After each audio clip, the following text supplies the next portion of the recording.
باللہ من الشیطان الرجیم بسم اللہ الرحمن الرحیم۔ گزشتہ درس میں یہ بات عرض کی تھی کہ والکاظمین الغیظ والعافین عن الناس واللہ یحب المحسنین، ان تین جملوں سے متعلق امام بہقی رحمہ اللہ تعالی نے اسی آیت کی تفسیر میں حضرت علی بن حسین رضی اللہ تعالی عنہما کا ایک واقعہ نقل کیا۔ ایک تو حضرت علی کرم اللہ وجہ حیدر کرار شیر خدا حضرت علی رضی اللہ تعالی عنہ ہیں، پھر ان کے اولاد میں حسن و حسین رضوان اللہ تعالی علیہم اجمعین ہیں، پھر حضرت حسین کے بیٹے حضرت علی رضی اللہ تعالی عنہ کا یہ واقعہ کہ ایک دفعہ وضو کر رہے تھے اور ان کی کنیز باندی ان کو وضو کروا رہی تھی۔ وضو کے دوران اتفاق سے باندی کے ہاتھ سے برتن چھوٹا اور سارا کا سارا پانی حضرت علی ابن حسین رضی اللہ تعالی عنہما پر گر گیا۔ اچانک پانی گرنے سے غصہ آنا، طبیعت پہ گرانی ہونا، یہ ایک عام روٹین کی بات ہے۔ تو باندی کے دل کے اندر ڈر پیدا ہوا کہ کہیں آقا کو، حضرت کو غصہ آیا ہو اور اس کی وجہ سے کوئی سزا دیں، تو فوراً قرآن پاک کی آیت کا یہ جملہ پڑھ دیا والکاظمین الغیظ، کہ متقی اور پرہیزگار لوگوں کی نشانیوں میں سے ایک نشانی یہ ہے کہ وہ غصے کو پی جاتے ہیں۔ چنانچہ یہ وہ لوگ تھے کہ قرآن پاک کی آیت نبی پاک صلی اللہ علیہ وسلم کا حکم سنتے ہی فوراً اللہ کا ڈر دل میں آ جاتا تھا اور عمل کے لیے آمادہ ہو جاتے تھے، فوراً ان کا غصہ ختم ہو گیا۔ لیکن جیسا کہ یہ بات جمعے پر بھی میں نے بڑی تفصیل سے عرض کی تھی کہ اس وقت کے عام لوگ بھی دین کا اچھا خاصا علم رکھتے تھے۔ ایک باندی، ایک کنیز ہونے کا مطلب یہ ہے کہ وہ کسی جنگ میں غیر مسلم گرفتار ہوئی تھی، اب وہ نبی پاک صلی اللہ علیہ وسلم کی آل کے گھر میں رہنے کی وجہ سے مسلمان ہو گئی، تو اس کو کتنا کو وقت ملا ہوگا اور وہ قرآن پاک کا کتنا کا حصہ اس نے اس دوران میں یاد کر لیا ہوگا اور دین کے کتنے کے علم مسائل سے وہ آگاہ اور واقف ہو گئی ہوگی، اس کا اندازہ اس سے لگایا جا سکتا ہے کہ موقع پر غصہ محسوس ہوا اور موقع پر ہی اس کو قرآن پاک کی آیت بھی یاد ہو گئی، قرآن پاک ان کے سامنے کھلا ہوا تو نہیں تھا اور اس کا جملہ بھی پڑھ دیا۔ تو اس سے اندازہ ہوتا ہے کہ باندیاں کیا، عام لوگ بھی اچھا خاصا دین کا علم رکھتے تھے۔ تو اس نے فوراً اگلا جملہ پڑھ دیا والعافین عن الناس، کہ دوسری نشانی متقی لوگوں کی یہ ہے کہ وہ لوگوں کو صرف یہ نہیں کہ سزا نہیں دیتے، غصے کو ضبط کر لیتے ہیں، بلکہ معاف کر دیتے ہیں۔ چنانچہ فوراً حضرت علی رضی اللہ تعالیٰ عنہ نے کہا کہ میں نے تمہیں دل سے معاف کر دیا۔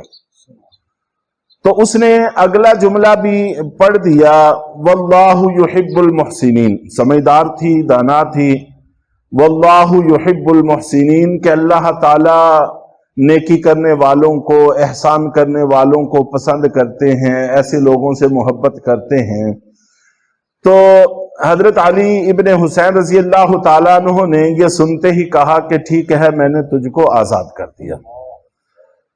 تو یہ اس آیت کے ضمن میں واقعہ امام بہقی رحمہ اللہ نے نقل کیا ہے، اور اس مضمون کے بہت سارے بزرگوں کے واقعات موجود ہیں، مختلف آیات سے متعلق موجود ہیں، جہاں پر بھی اللہ کا حکم آ گیا یا نبی کا حکم آ گیا، پھر سوال ہی پیدا نہیں ہوتا تھا کہ ان لوگوں کا قدم آگے بڑھ جائے، جبکہ اس وقت ہماری معاملات اس سے بالکل برعکس ہیں۔ اور قرآن پاک کی ان چند آیات میں اللہ رب العزت نے متقین کی صفات ذکر کی ہیں، اور قرآن پاک میں جگہ جگہ ہمیں متقی، پرہیزگار اور سچے لوگوں کی صحبت میں رہنے کا حکم دیا ہے۔ کونوا مع الصادقین، سچے لوگوں کے ساتھ رہا کرو، تقوی والے بن جاؤ۔ تقوی والے بننے کا طریقہ یہ ہے کہ صلحاء کی صحبت میں رہا کرو، نیک لوگوں کی صحبت میں رہا کرو، ان سے ملتے جلتے رہا کرو، ان کے پاس بیٹھا کرو، دین کے حلقوں میں دین کی بات سننے کی کوشش کیا کرو۔ قرآن پاک میں جگہ جگہ اس کا حکم ہے۔ اب جب ہم صلحاء کے پاس بیٹھیں گے، آپ جانتے ہیں کہ یہ دنیا ہے، یہاں پر اچھے لوگوں کے لباس میں برے لوگ بھی چھپ جاتے ہیں۔ شاید ہی کوئی طبقہ دنیا ہائے زندگی کا ایسا ہوگا جس میں اچھے لوگوں کے ساتھ اسی لباس میں، اسی شکل و شباہت میں برے لوگ بھی موجود نہیں ہیں۔ ظاہرہ کہ ایسے لوگ ہیں، اور اس کی وجہ سے ہم بہت سارے معاملات میں دھوکہ بھی کھا جاتے ہیں۔ ہر شعبے میں، چاہے وہ تجارت سے متعلق ہو، زراعت سے متعلق ہو، انصاف سے متعلق ہو، صحت سے متعلق ہو، تعلیم سے متعلق ہو، اسی طرح دین سے متعلق بھی ہم دھوکہ بھی کھا جاتے ہیں ظاہری شباہت کی وجہ سے۔ تو اللہ رب العزت نے یہاں پر پرہیزگار اور متقی لوگوں کی صفات ذکر کر دی ہیں، نشانیاں اور علامتیں ذکر کر دی ہیں تاکہ ہمیں دھوکہ نہ لگے۔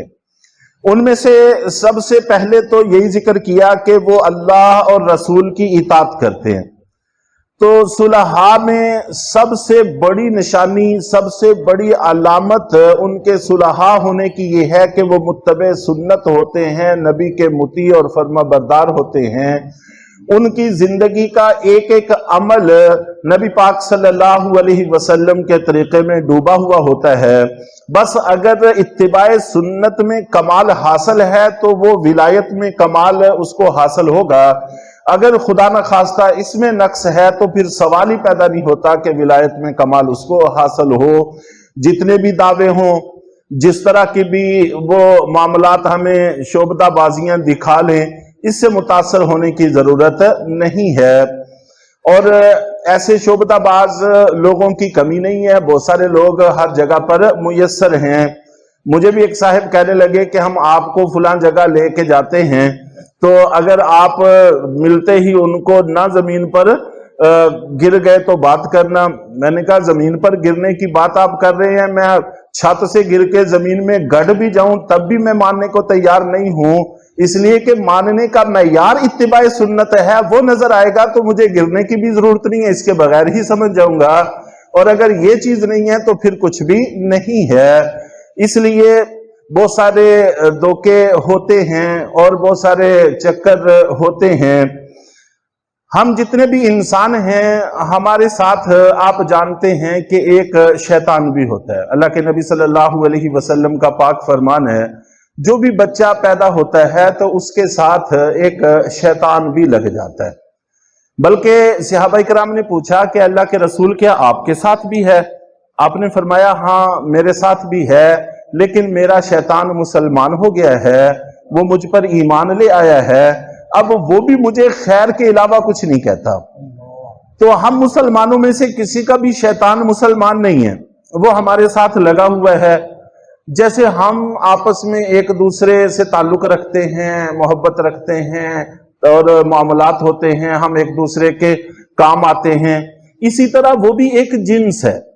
شیاطین کی وہ بھی ایک جنس ہے، ان کی بھی آپس میں دوستیاں ہوتی ہیں، ان کے بھی آپس میں مراسم ہوتے ہیں، تعلقات ہوتے ہیں، وہ بھی ایک دوسرے کے کام آتے ہیں۔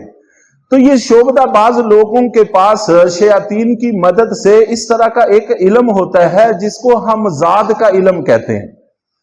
تو ہمزاد، جیسے ہم مسلمان انسان ایک دوسرے کے ہمزاد ہیں، آدم علیہ السلام کی اولاد ہیں، اسی طرح وہ بھی ابلیس کی اولاد ہے، ہمزاد ہیں۔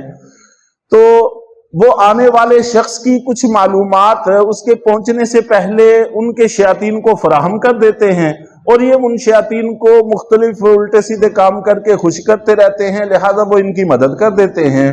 تو ایسی چیز جو آپ پہلے نہیں بتا چکے، اپنا نام ہے، اپنا خاندان ہے، اپنا گھر ہے، گھر کے لوگ ہیں، وہ جب ہمیں پہلے سے بتا دیتے ہیں تو ہم پریشان ہو جاتے ہیں، اور ہمیں اس سے کوئی غرض نہیں رہتی کہ وہ متبع سنت ہے یا نہیں ہے، دین سے اس کا ناطہ تعلق کتنا مضبوط ہے، اس سے ہمیں کوئی غرض نہیں رہتی۔